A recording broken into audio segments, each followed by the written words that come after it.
punto alejado no solo de nuestra geografía, sino también de nuestra historia. La percibimos como un destino turístico, un lugar donde sus habitantes, los Rapa Nui, viven todo el año en una especie de eterna primavera, de fiesta, baile y completa alegría. Nada más alejado de la verdad. Su historia es, por desgracia, trágica. Es una historia de explotación, esclavismo, sobrevivencia a las más terribles enfermedades y, lo peor, a los abusos como nunca te los imaginaste. Y entre esa neblina de opresión surge la imagen increíble de una anciana rebelde, una mujer que hace más de 100 años protagonizó una rebelión armada insólita que aún permanece en la memoria de los isleños.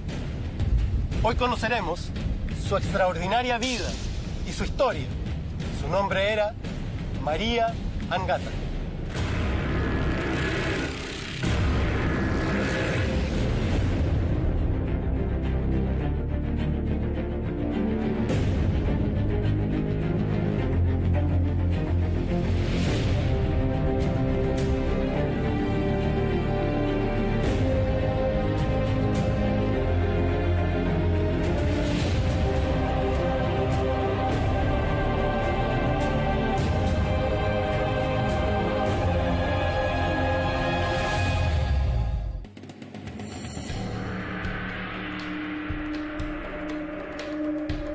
Hay, bueno, dos grandes décadas de la historia de Rapa Nui donde cambia todo. Barcos que salían del puerto de Callao, principalmente en Perú, vinieron encargados por hacendados de allá de Perú para buscar esclavos. Y desde los occidentales para adelante, la línea cayó así, porque la cantidad de muertes por enfermedades, las personas raptadas y la pérdida del conocimiento verdaderamente antiguo de la cultura también se fue. Allá en el continente no entienden mucho del drama que nosotros vivimos como pueblo Rapa Nui y lo que hemos pasado, el sacrificio para poder llegar aquí a ahora. El gran problema fue que la colonización chilena no funcionó. Entonces, bajo esa lógica, su única posibilidad era concesionar. El pueblo Rapa Nui pasa a ser un pueblo esclavo de estos empresarios. Era un trabajo que involucraba a toda la isla y con ellos los isleños también. Era una empresa gobernando a civiles. Justamente. No dejaba hacer nada, pues ni siquiera éramos ciudadanos chilenos, éramos animales cualquiera de trabajo. Trajeron y lo encerraron aquí en el pueblo donde estamos. Ellos quedaron encerrados.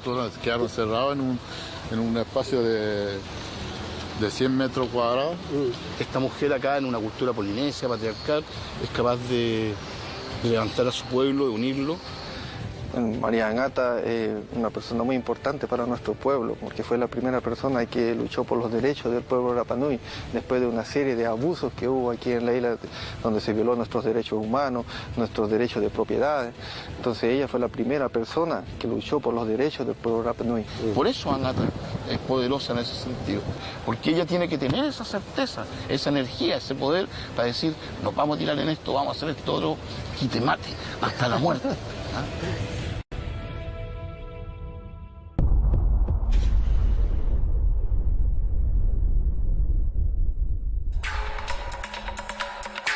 Isla de Pascua, o Rapa Nui, como deberíamos comenzar a llamarla, está bastante más lejos de nuestra costa de lo que imaginamos. A prácticamente el largo de un Chile completo, hacia el corazón de lo más profundo del Océano Pacífico. Es uno de los lugares más alejados de otro lugar habitado en todo el planeta. Declarado Patrimonio de la Humanidad por la UNESCO en 1995. La isla de Rapa Nui fue el asiento de una cultura muy compleja y muy rica. Dominaba sofisticadas técnicas de navegación, tenía conocimientos astronómicos amplios y desarrolló técnicas de ingeniería como para levantar portentos como este, difíciles incluso para los técnicos de hoy. Pero lo más importante quizá es que desarrolló una escritura propia de manera espontánea, sin parangón en la Polinesia y en el mundo entero. Sí, Rapa Nui tuvo categoría de civilización y su aislamiento además contribuyó a que pudieran desarrollar una cosmogonía de mitos y leyendas muy complejo, de gran belleza, un ecosistema cultural tan complejo, tan rico como frágil.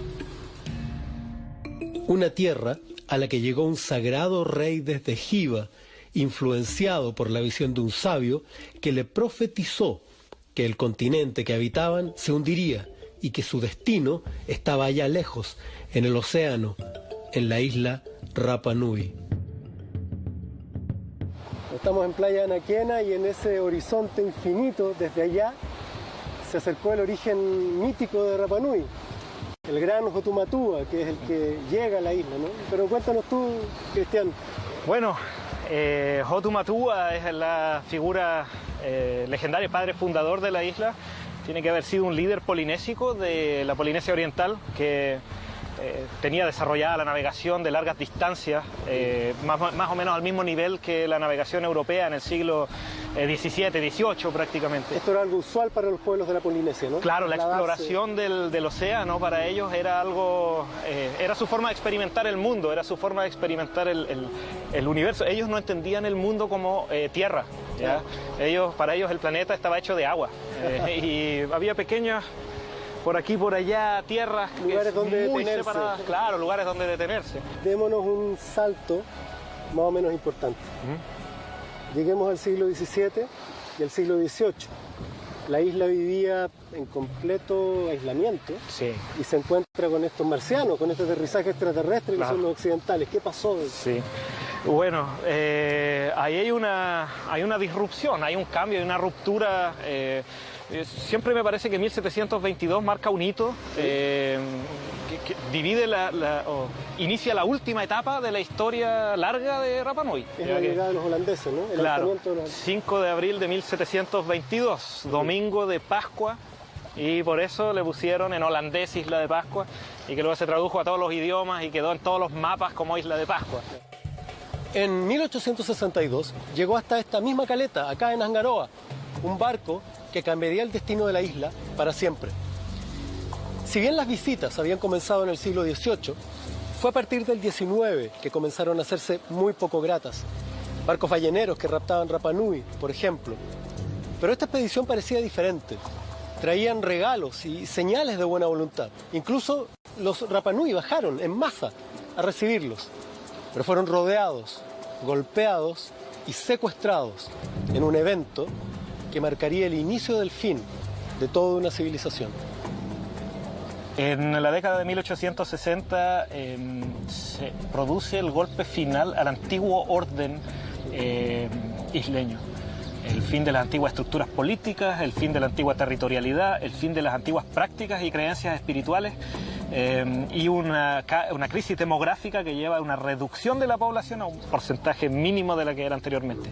Y eso tiene que ver con estas incursiones esclavistas hacia la isla, que ocurrieron durante un lapso relativamente breve, en unos 10 meses, entre 1862, fines de ese año, y durante la primera mitad de 1863, en el que barcos que salían del puerto de Callao, principalmente en Perú, pero barcos de distintas nacionalidades, hubo barcos españoles, barcos chilenos también involucrados en esto, vinieron encargados por hacendados de allá de Perú para buscar esclavos a Polinesia, no solo aquí, sino que a Polinesia Oriental en general.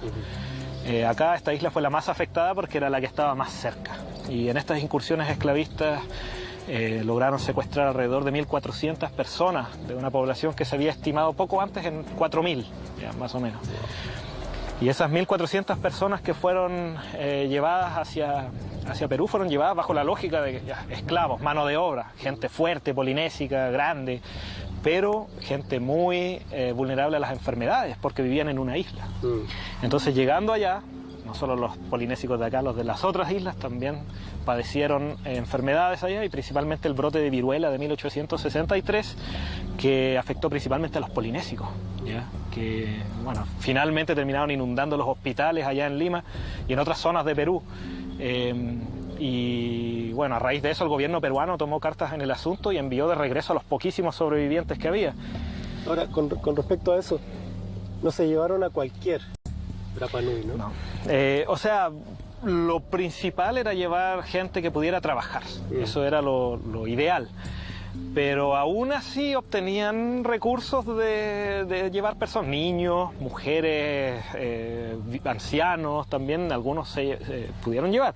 Pero entre ellos, claro, se fue la gente que sabía mucho, por ejemplo, los Maori Rongorongo, expertos en la escritura antigua, se llevaron al Ariki Kaimakoi, y a su hijo, el príncipe Maurata.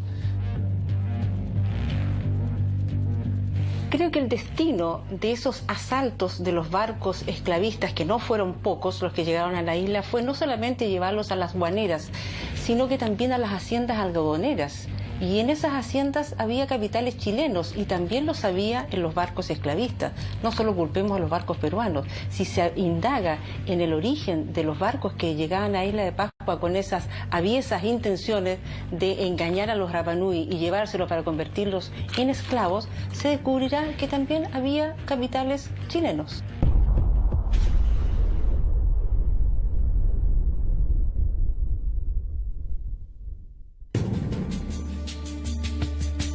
La primera gran tragedia del pueblo Rapa Nui fue el descabezamiento de su frágil estructura social al llevarse a la nobleza dirigente y a los sabios.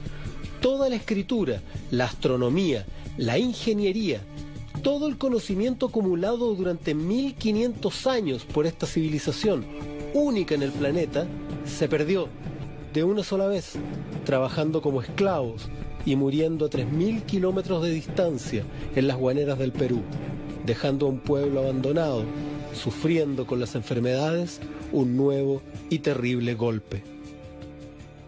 Lo que ocurrió después de la llegada de los esclavistas peruanos fue prácticamente un apocalipsis para la civilización Rapa Nui.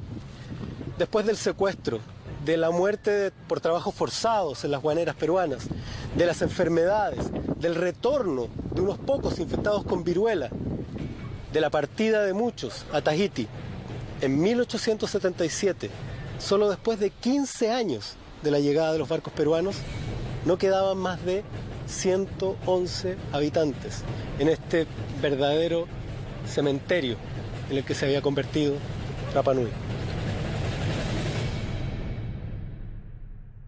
Lo peor fue el regreso de los poquísimos sobrevivientes que trajeron la viruela para acá. O sea, no solo se llevaron como esclavos, sino que...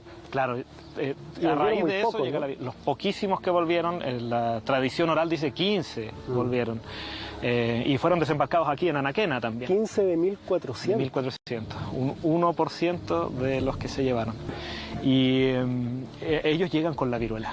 Y esa viruela es la que mata en 1863 y 1864, podríamos decir, al grueso de la población Rapa Nui que había quedado aquí. En un año. En un año, sí. Entonces ahí todo ese conjunto de cosas que ocurrieron, desde la esclavitud hasta las epidemias, fueron lo que llevó a la debacle y al fin de la antigua cultura. En un arco de tiempo muy corto llegaron a ser 111, claro, porque de esos 650 que quedaron aquí vivos, que se salvaron tanto de la epidemia de viruela como la de tuberculosis, cuando llegan los misioneros católicos, en algún momento consideran que ya no se podía seguir efectuando la misión aquí. Y ellos se van a Polinesia, se van a Tahití, se van a Mangareva y se van con todos los isleños que se querían ir. Abandonan esto porque no había destino, esto era un cementerio. Claro, era un gigantesco cementerio y había huesos, o sea, decían que moría tanta gente, los mismos misioneros lo describen en sus cartas, que veían esqueletos, osamentas humanas por todas partes, se podían encontrar al aire libre, porque no había suficiente gente capaz de enterrar a sus muertos siquiera. En varias etapas muy duras de la historia Rapa Nui, la Iglesia Católica tuvo un papel bastante determinante. Cuando regresan del Perú, cuando los reinstalan en Tahití, les entrega tierras que en el momento tal vez no eran las mejores tierras, pero que con el tiempo se valorizaron, cuando les da la oportunidad de cultivar, de progresar, de desarrollarse, de tener un trabajo, cuando los ampara. Junto a las buenas acciones de los misioneros en la isla, coexistía un verdadero estado de caos, del que se aprovecha un hombre, el marinero francés Jean-Baptiste Dutroux-Bournier, un verdadero tirano que ve en ese momento la oportunidad de hacer negocio, comprando frenéticamente las tierras de los Rapanui. La historia de Bornier es la historia de un hombre que llega a un lugar del que se siente dueño y señor, y que le da entonces, en esa calidad, la posibilidad de abusar de todo, de robarle a las mujeres a los Rapanui, de ocuparle sus tierras, de prohibirle el desplazamiento, de apropiarse de sus bienes. Esa es la historia de Bornier. Es la historia de tantas personas como él en la humanidad que buscan solamente el propio provecho y siempre con un afán de propiedad, con un afán de hacerse más ricos, con un afán de control. A Dutroux Bornier no lo mataron por hacer justicia con el tema de la ocupación de las tierras y ni siquiera por sus maltratos. Lo mataron por mujeriego. Bueno, era un maltrato el entrar a la casa de la mujer que le gustaba y apropiarse de ella. A Coreto, su esposa, de hecho, él la raptó, se la robó a Hatutini, su marido. De manera que, hastiados ya los Rapanui de que este hombre cometiera estos abusos con sus mujeres, le destrozaron el cráneo. Tras la muerte de Bornier, vinieron al menos 10 años de calma en la isla, utilizados por los Rapanui para intentar rearmar su vida, con el vivo recuerdo del horror de su gente esclavizada, torturada, explotada y muerta por enfermedades. Una calma que se vio amenazada tras la llegada del marino chileno Policarpo Toro. Aquí aparece la figura de Policarpo Toro como el gestor exclusivo, casi, diría yo, de que esta isla sea una posesión chilena actualmente. La calle importante en Angaroa, ¿no? La calle, claro, la costera, la costanera, sí. Él era obviamente un marino de buena familia, tenía buena situación, y mira la isla y dice, oye, bueno, cuando me retire, no quiero retirarme solo con mi jubilación de la marina, sino que tener un negocio ahí para la familia. Y él encuentra que esta isla era un lugar ideal para criar ovejas, la población seguía siendo bajísima, y las ovejas ya estaban por todas partes. Pero no era tan fácil porque Bornier lo había sufrido en carne propia. Bornier fue ajusticiado, a Bornier lo mataron aquí por querer imponer cosas. Entonces, ¿de qué forma podía Policarpo Toro conseguir su objetivo? Por una parte, convenciendo y llegando a un acuerdo con los isleños, ¿ya? Que es lo que llevaría al acuerdo de voluntades del 9 de septiembre de 1888, y por otra parte convenciendo al gobierno chileno para tener un respaldo desde el gobierno, para que el gobierno pudiera estar detrás también ayudándolo en la parte logística, en la parte de llevar suministros a la isla y todo eso. Policarpo Toro fue un gran visionario. No se le ocurrió esto de un día para otro, lo pensó, lo reflexionó, venía de recorrer la Polinesia y se enfrentó a la posibilidad de anexar esta isla tan asombrosa para Chile. Fue un tremendo acierto. Luego de la anexión que hiciera Policarpo Toro de esta isla, el Estado chileno buscó cómo integrarla además políticamente. Para ello, la primera medida fue traer a familias chilenas para colonizarla. Pero la revolución de 1891 lo hizo inviable económicamente. El país estaba quebrado y las familias regresaron luego de solo 3 años de estadía acá. Luego, se pensó hacerlos rentables a través de la concesión a empresas ganaderas extranjeras, con un pequeño detalle. Al parecer no se les informó que acá habían habitantes desde hace más de 1500 años. Con la economía como estaba, Chile se dio cuenta de que no estaba en condiciones de seguir manteniendo una colonia en ultramar. Entonces, bajo esa lógica, su única posibilidad era concesionar. Y que es lo que se hizo también en otras partes en el sur de Chile. Se entregaron regiones completas. Regiones completas. Y acá, claro, la isla. Entonces, bueno, hay una isla ya, es chilena, y ¿quién quiere? Pues vengan. Y ahí aparece uno de los pocos, si no el único interesado, Enrique Merlet. Y bueno, y eso fue lo más nefasto para la isla. Merlet ocupa un territorio, emplea a los Rapanui, les paga salarios bajos y comienza el maltrato incluso físico. El pueblo Rapanui pasa a ser un pueblo esclavo de estos empresarios que llegan con la simple finalidad de sacar provecho económico de la isla. A esas alturas, los Rapanui habían perdido el control de su isla. Es cierto que habían tenido episodios tremendamente intensos de confrontación de grupos dentro de la isla, de clanes, pero estaban en su isla haciendo lo que ellos querían. Y cuando llegan estos extranjeros, Merlet era en realidad hijo de un porteño avecindado aquí, de un francés. Cuando llega Cooper, no pueden oponerse, no tienen los medios para oponerse a quienes llegan incluso con guardias armados para protegerse.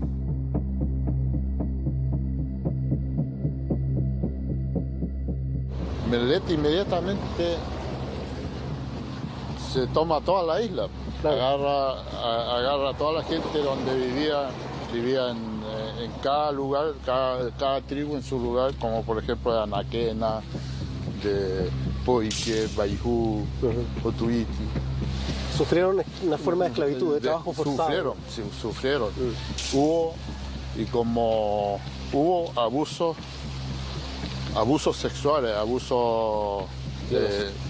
claro, y también abuso de poder, haciendo trabajar como esclavos a las personas. Merlet empieza esto de hacinar a los isleños, de dejarlos encerrados en el gueto de Hangaroa, pasa a ser un gueto Hangaroa, con un muro, una pirca altísima que rodeaba Hangaroa y tres puertas que permitían cruzar hacia afuera, pero solamente la gente que Merlet autorizaba. Merlet llegó con guardias del continente y todo eso.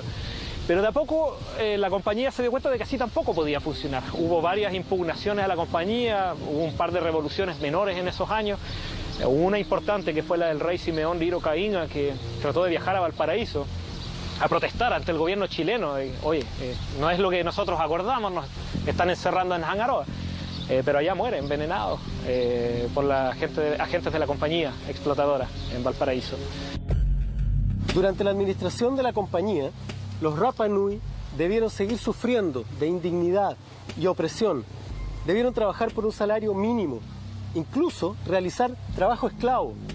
La autoalimentación y la autoproducción estaba prohibida, no podían tener chacras, porque debían obligadamente comprar en las pulperías de la compañía.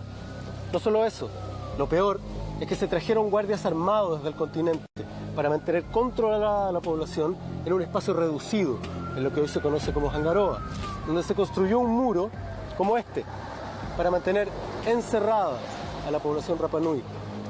Una comunidad amante de los espacios abiertos y de la navegación quedó hacinada en una esquina de su propio territorio. La historia de la construcción de las pircas es una historia de engaño, en que se le dice a los Rapa Nui que deben protegerse para que sus cultivos no sean invadidos por los animales y que por eso es bueno que construyan estas pircas. Pero les roban a los animales, se quedan con animales que históricamente fueron enviados desde la Polinesia francesa, desde Tahití, por la Iglesia Católica, y además los dejan encerrados en un gueto con 3 puertas. Ya Williamson Balfour le compra las acciones a Merlet, básicamente. En un momento forman una sociedad y Williamson Balfour se hace accionista mayoritaria. Williamson Balfour, bueno, era una transnacional gigante que tenía negocios de distintos rubros en distintas partes del mundo. La Williamson Balfour intenta ser más amable que Merlet. ¿Ya? La Williamson Balfour trata de buscar un poco más la cooptación, o sea, tratar de... Ok, bueno, algunos de ustedes quizá puedan trabajar con nosotros, y trata de que algunos Rapa Nui se involucren y se pongan la camiseta de la compañía. Dividir. Claro, dividir.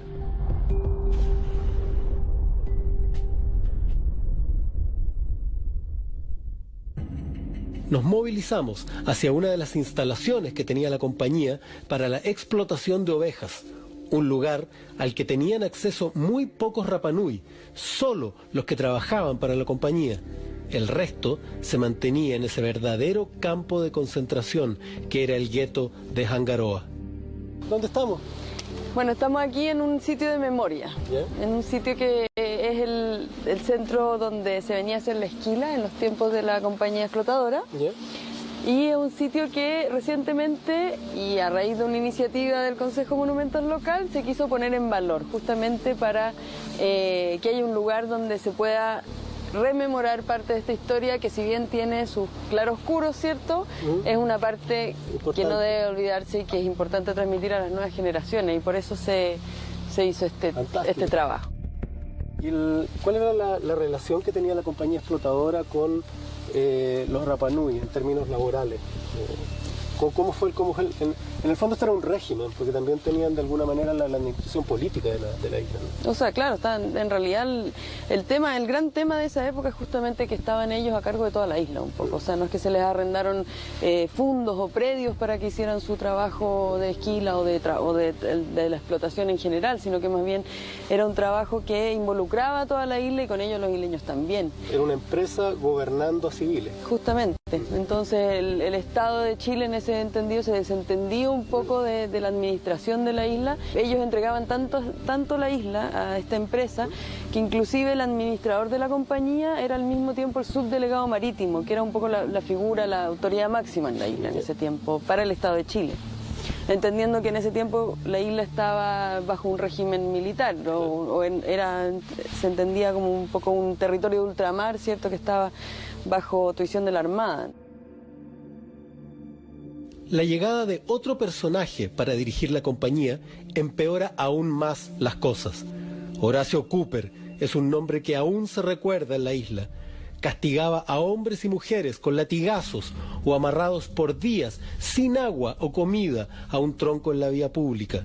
Las mujeres Rapa Nui eran obligadas a participar solas en fiestas con los funcionarios de la compañía, bajo amenaza. Los abusos sexuales se convirtieron en una constante. La miseria y la desesperación cundían. Y un último estertor de rebelión estalló contra Cooper alrededor de 1902. Pero la goleta Baquedano vino en auxilio del administrador, restituyendo el orden a punta de fusiles.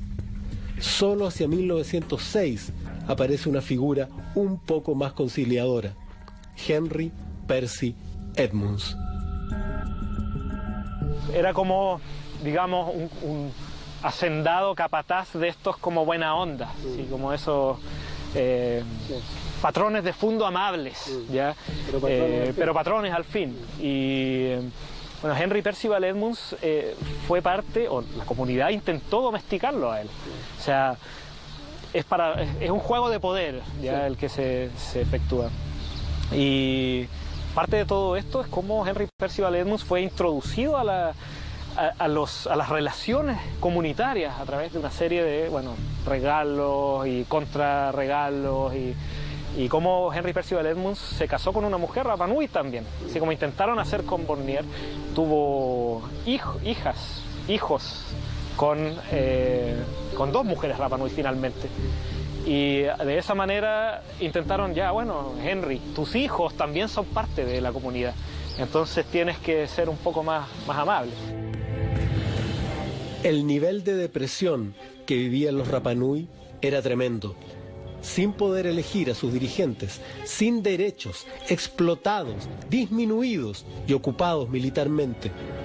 El meteorólogo Walter Knoche visita la isla alrededor de 1911 y escribe: hoy día, el investigador se encuentra lamentablemente con un pueblo psicológicamente destruido y que dentro de muy poco, probablemente, ya no presentará rasgos propios.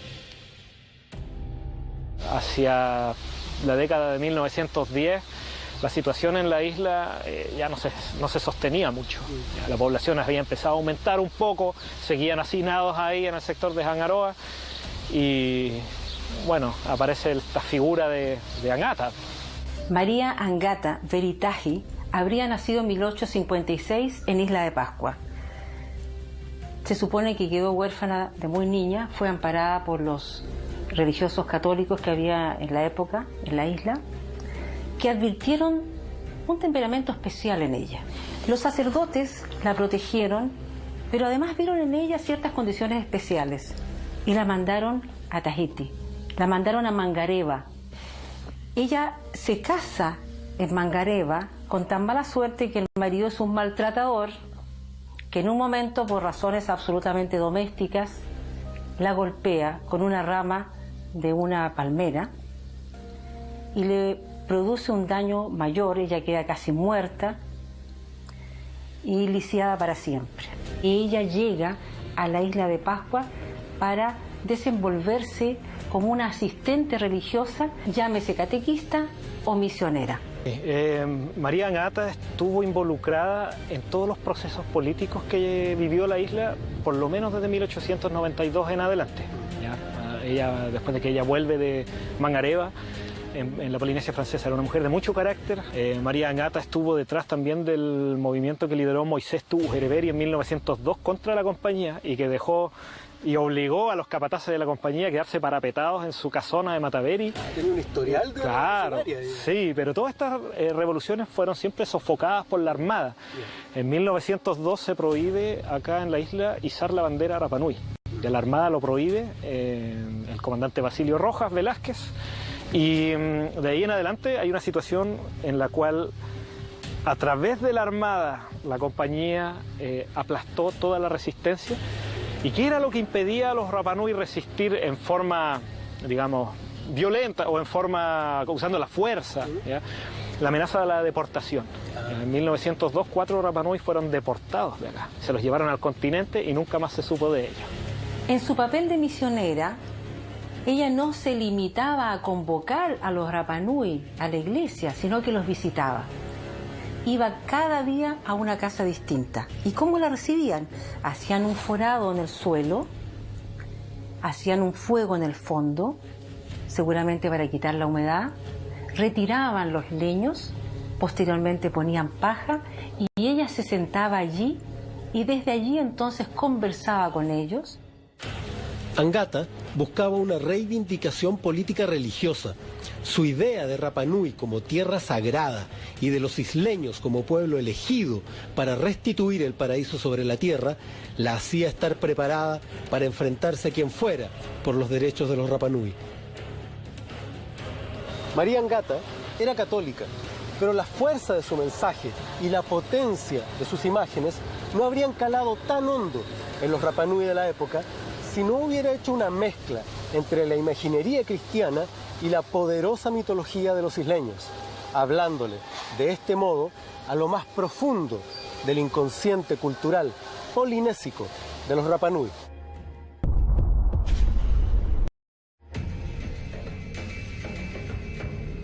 Por eso Angata es poderosa en ese sentido, porque ella es capaz de ver eso y hacer que esta creencia extranjera, ¿no es cierto?, este Dios crucificado, sea el símbolo de la rebelión, de decir, no, porque en esta religión dice que Dios es el que nos da la comida a los humanos. ¿Por qué no vamos a comer si el animal está caminando entonces y tengo hambre? Porque el Señor de allá dice que es de Él. ¿Cómo va a ser de Él si Dios provee eso? Nadie es más grande que Dios. ¿Cómo es posible que Él sea dueño de aquello que es la comida de los otros? Y con argumentos como estos, ella primero se convence ella misma, segundo tiene estas visiones, estas escuchas de gente que le habla y finalmente convence al resto de que es momento de salir a buscar la comida que está al otro lado del cerco, que una neblina los va a cubrir, dice la tradición oral de la isla, y algunos viejos que yo conocí en mi infancia aseguran que efectivamente la neblina los cubrió. Ese día cayó una neblina, la gente cruzó el cerco, sacó los animales porque eran de ellos. Y no solo eran de ellos porque Dios los proveyó, sino que además porque el arzobispado tahitiano haya mandado los animales para el pueblo de Rapa Nui, no para los de la compañía. Entonces tenían doble motivación, una motivación política, una motivación también religiosa. Y ahí el Mana es cómplice, porque ella tiene que tener esa certeza, esa energía, ese poder para decir, nos vamos a tirar en esto, vamos a hacer esto otro, quite mate, hasta la muerte. ¿Ah? Porque ella en el fondo despertó al pueblo Rapa Nui que estaba sometido. En ese tiempo estaba sometido y encerrado en Hangaroa, en un lugar de la isla. Era más valorizado los animales, que en ese tiempo habían ovejas, se cuidaba más las ovejas que a las mismas personas. Y no había respeto por las personas, violaban a nuestras mujeres, abusaban de las personas y nos trataban súper mal. Entonces ella, como Rapa Nui, vio toda esa injusticia y fue la primera que empezó a decir, que dijo, no, esto está mal. Y fue así como se acercó a Edmunds, primero para intentar comprarle un vacuno o pedirle la donación de un vacuno, y Edmunds se negó. Tuvo que llegar a una acción de fuerza, a reunir a los Rapa Nui que la seguían y decirles que en nombre de Isaías en nombre de tal apóstol, en nombre de tal santo, ellos entraran y recuperaran los animales que les pertenecían. Porque ella misma, en el barco en el que había arribado a Isla de Pascua, había traído vacunos que la Iglesia Católica regalaba a los Rapa Nui para que comenzaran a desarrollarse en la ganadería. María Angata les pide que entren a los dominios de Mataveri y de la compañía a recuperar lo que les pertenecía, porque tenían que hacer un tutía, que era un sacrificio a Dios, presentar un sacrificio a Dios. María Angata, bueno, ella dice que ella soñó con Dios que tenía que hacer algunos sacrificios con animales y mandaron a buscar animales y lo hicieron sacrificio, mataron ahí en la iglesia. Esta anciana encorvada, de cabello largo y voz potente, agitaba su rosario y le gritaba a una pequeña multitud alrededor de una fogata. A su alrededor, jóvenes Rapa Nui armados de lazos contenían a sus caballos esperando la orden. María Angata levantó su brazo hacia el más joven y comenzó a ordenarles arrancar uno por uno. La pequeña mujer comandaba una revolución mística, un levantamiento apocalíptico que mezclaba tradiciones polinésicas, imaginería cristiana y reivindicaciones políticas con visiones proféticas, sueños premonitorios y armas. Una comandante rebelde con un pequeño ejército andrajoso, lista para enfrentarse al opresor en el nombre de un Cristo con aroma a toromiro y coral. Conectaba todo esto de la doctrina cristiana, de alguna forma lo conectaba mezclándolo con toda la tradición religiosa antigua polinésica. Ya ella no era una cristiana estricta, apostólica, romana, sino que ella tenía un sincretismo religioso muy fuerte y que pegaba mucho más fuerte acá que lo que pudiera decir un sacerdote que viniera de otro lugar, ¿ya? Entonces así fue como Angata, a través de discursos sumamente incendiarios que le vinieron desde una epifanía que en algún momento tuvo, empezó a atraer a gente de la comunidad y sobre todo gente joven, ¿ya? Y gente muy dinámica, Daniel Teave, Carlos Teao, que eran personas que ya tenían como esa idea revolucionaria de a ver, hay que cortar con la compañía de alguna forma, pero ¿cómo? ¿Ya? Y ellos hasta cierto punto tomaron el discurso de Angata para llevarlo hacia el fin revolucionario. Entonces en torno a ellos se empieza a articular, en torno a ese discurso apocalíptico, milenarista, incendiario, sí. Un grupo de jóvenes. Sí, bueno, la acción fue básicamente pasar por alto todas las restricciones que la compañía había impuesto al pueblo Rapa Nui, liberarse del gueto que estaba allá, el muro dejó de ser significativo y los Rapa Nui que trabajaron para la compañía también fueron cómplices en esto. O sea, había algunos Rapa Nui que trabajaban para la compañía pero que hicieron la vista gorda, porque ellos también obviamente dijeron, este es nuestro pueblo, entonces, bueno, la compañía dirá una cosa, pero tenemos que cuidar los intereses de nuestra gente. Entonces cruzan la frontera, se llevan ganado, ovejas, vacunos también. Estos eran piquetes a caballo, ¿no? Sí. Eran los soldados de Angata eran piquetes a caballo de jóvenes desde 14 años en adelante, muy jóvenes, sí. A medida que los jinetes arrancaban hacia el horizonte, ella los iba rebautizando con los nombres de santos bíblicos. Tú eres Daniel, tú te llamarás Isaías, tú eres Josué, les gritaba apuntándolos, convirtiéndolos ritualmente en un ejército de santos que robarían los animales prohibidos de la compañía.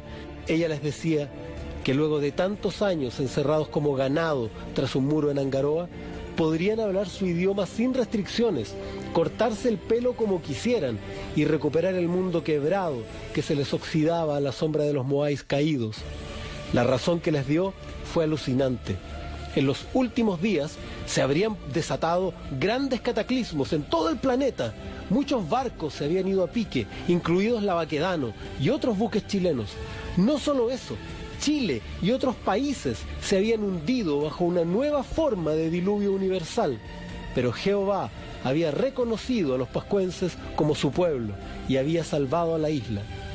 María Angata, la anciana que había cruzado el Océano Pacífico 2 veces, la catequista de mirada magnética y voz profunda, acababa de desatar la guerrilla de liberación más extraña de la historia de nuestro país.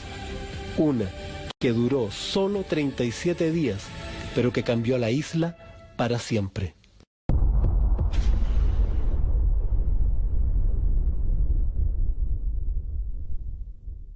La llegada de la Baquedano a la isla significa la represión, porque el objetivo es poner orden. El desorden era el asalto a Mataveri, lo que para ellos era justo, no era desorden. De manera que rápidamente se llama al orden, se toma presos a algunas de las personas que estaban interviniendo en el proceso, no ella en particular, pero se la maltrata y se la castiga. El trato inicial fue muy malo. A María Agata la golpearon a algunos de los alzados, los llevaron en cadenas a los barcos, presos, y obviamente la compañía ya celebraba. Pero en el juicio sobre el barco cambió completamente la perspectiva. Y esta vez la Armada se puso del lado de los Rapa Nui. Esta vez la Armada dijo, ¿saben qué? Parece que esta vez es cierto.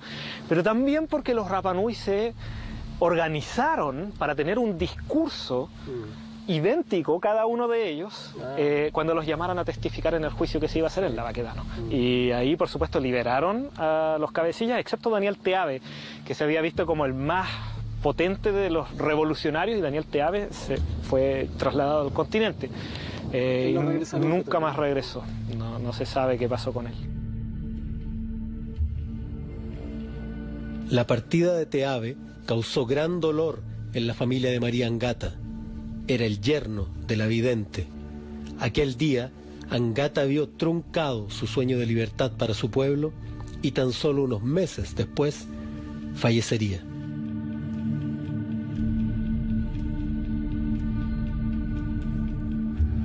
Agata murió al año siguiente, se retiró un poco de lo que había ocurrido, era una mujer ya bastante anciana, y al año siguiente fallece, fue enterrada al lado de donde está actualmente el gimnasio Coro Painacori. Pero fue una despedida opaca en comparación con la que pudo merecer una mujer que el año 14 simbolizó el deseo de libertad y de terminar con una opresión a un pueblo que siempre fue libre de su destino hasta entonces. Después de esto, mejora un poco la condición de la Sí, isla. después de esto mejoró un poco por los juicios que hicieron, y yo creo que ahí por el año 1916, parece, 15 o 16, vino el obispo Edward. Claro. Y ahí como que él pidió al gobierno que esto hay que mejorar. Él cuando toma la tutela, cierto, espiritual de la isla, hace una denuncia bastante importante y que fue muy difundida en la prensa de la época. Sabemos que Edwards no era cualquier persona, digamos, en la sociedad chilena de la época, por lo tanto su denuncia fue ampliamente escuchada y fue repetida por la prensa, y su denuncia era grave. Su denuncia era de que la comunidad aquí estaba esclavizada finalmente a la compañía, que no tenía ni una caridad, ¿cierto?, ni una preocupación por la gente que aquí vivía, y por lo tanto, en realidad, esa denuncia empieza a hacer eco en la sociedad santiaguina de la época, ¿cierto?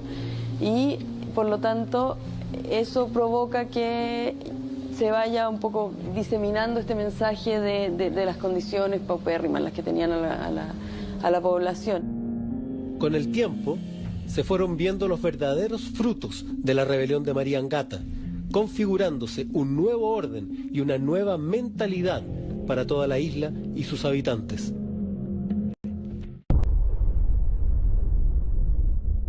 Todo cambia cuando la compañía se va. Entonces se pierde ese orden triangular y hay un orden ya de dos partes enfrentadas, que son solo Estado y pueblo Rapa Nui.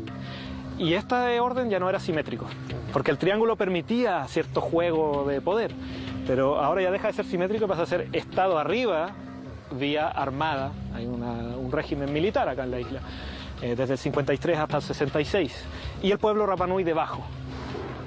Y de ahí seguimos siendo igual, sin derecho a estudiar, no dejaba viajar para ir a estudiar, no dejaba hacer nada, pues ni siquiera éramos ciudadanos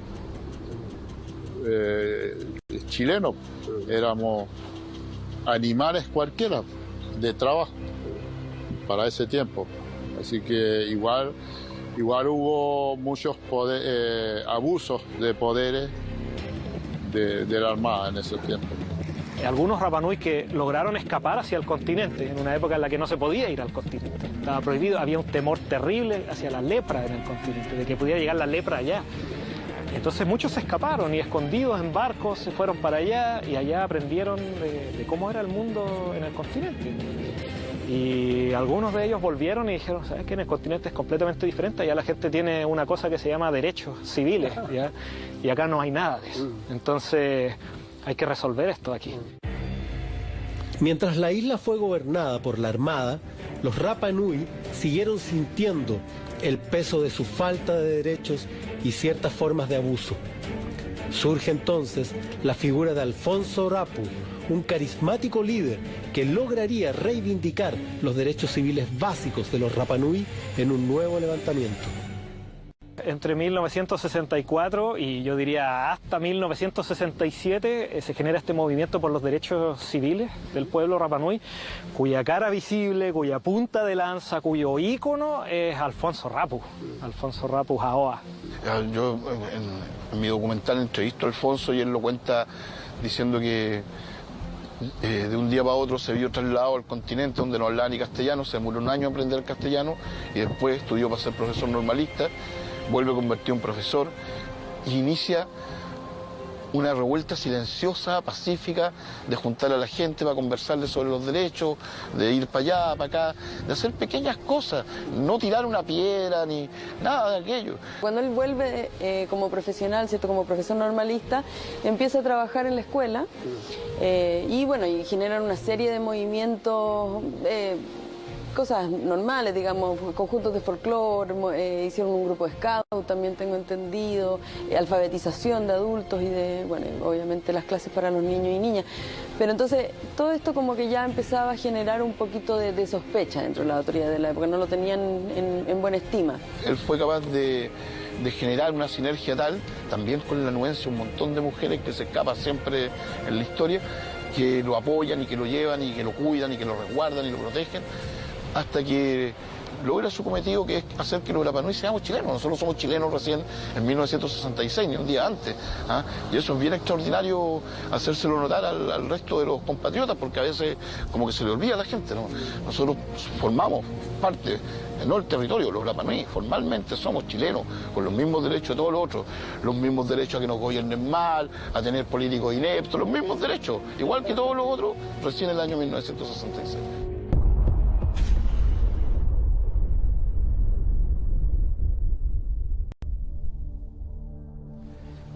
Camilo, para ustedes, el Maujenúa, ¿qué significado tiene la historia de María Angata después de todos estos años donde ha permanecido desconocida, por lo menos para el resto del país?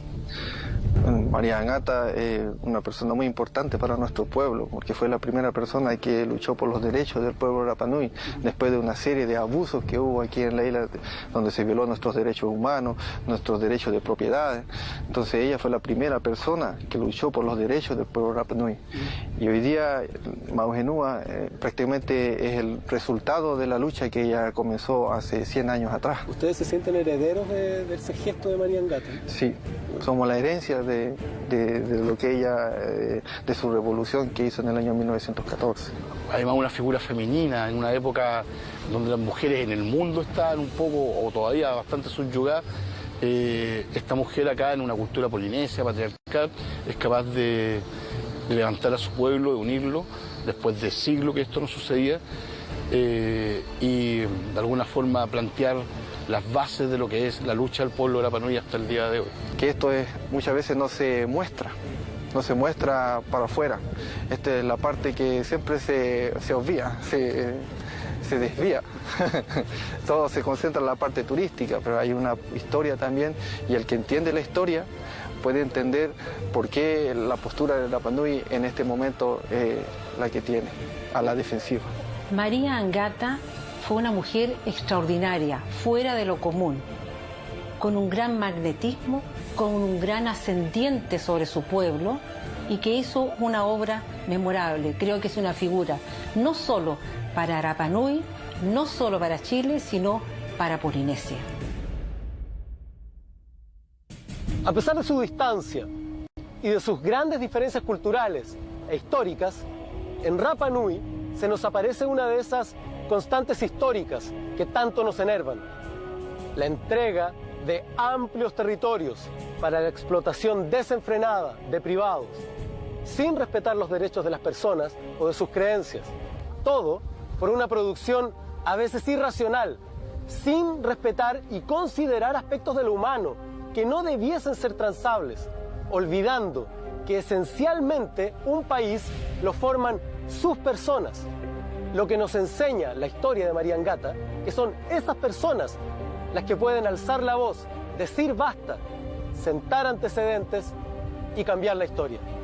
Esto fue Chile Secreto. Mi nombre es Jorge Baradit y nos vemos en otro capítulo.